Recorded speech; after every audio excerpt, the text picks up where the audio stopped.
So, you know, we have a lot of road systems. We've got something like 78 miles of road systems at the Desert Proving Ground today. We're going to have substantially less at the new site. The circular track, for example, today we have 5 miles, 4 lanes, essentially 20 miles of pavement out there. This circular track will be 3.5 miles at 3 lanes, and basically half the pavement, 10.5 miles of pavement. So it'll be much smaller, probably be, if we, given all of the traffic or the testing that we're doing today, being the same, there'll be more vehicles in a smaller area to use the circular track. Is it going to be banked more for neutral steer because of the smaller circumference? It will, I think it will have a little greater banking on it than ours does, but it will also have some lower speeds than our 5 mile. Okay. I think the max is 150. Yeah, the max is 150, and I think, I want to say neutral steer is 107. Yeah. Okay, quote me on that. So that's the game plan. And you know, there's been some compromises in sizing and banking and neutral steer and max speeds, but the engineering community has pretty much agreed that, you know, we can do everything we need to do on that configuration. Same holds true with the straightaway. Straightaway today is about 2.5 miles straightaway. This one will be 1.37 miles straightaway.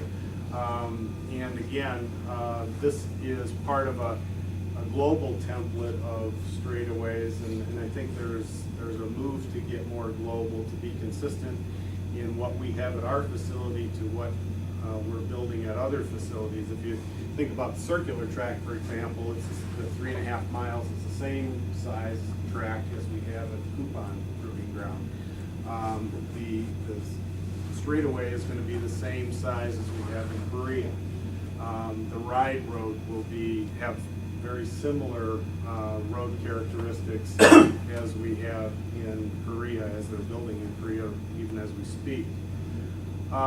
So the straightaway is going to be about 1.4 miles, and you know, it'll be 3 lanes, and hopefully be able to do everything that we can do. Now, having said that, this is one straightaway. Today we got 2 straightaways, and plus we have an extended range ride road, and we have other facilities that you know, again, traffic will get probably a little bit denser on this straightaway, just because we have less test roads available here than we do today.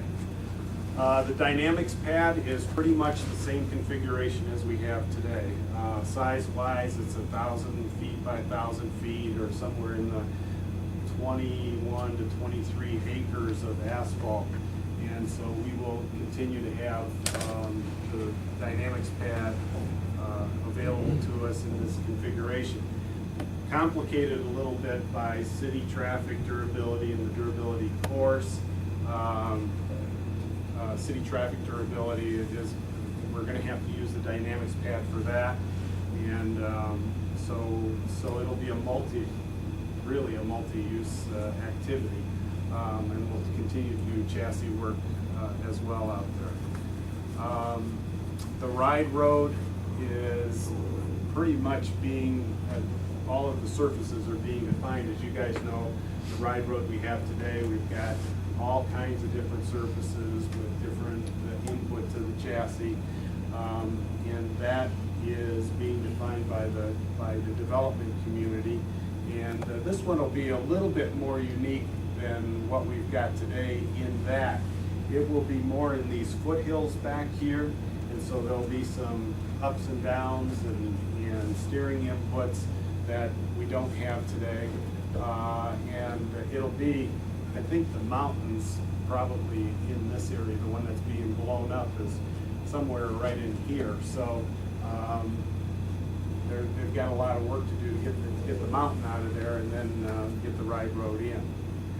A couple of other things to note that doesn't show on this map at all is down in this area and up in this area we have some archaeological sites. And we have agreed between the Army and the Indian community is that we would fence those archaeological areas off and let whoever's going to service them. But again, we make sure that they're away from anything that we do and are secure. So they'll be up in this area, down in this area.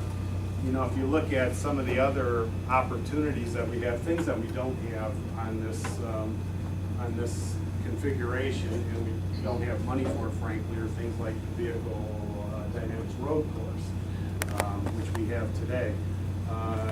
There may be some future expansion at some time, but certainly there's nothing on the capital forecast for it.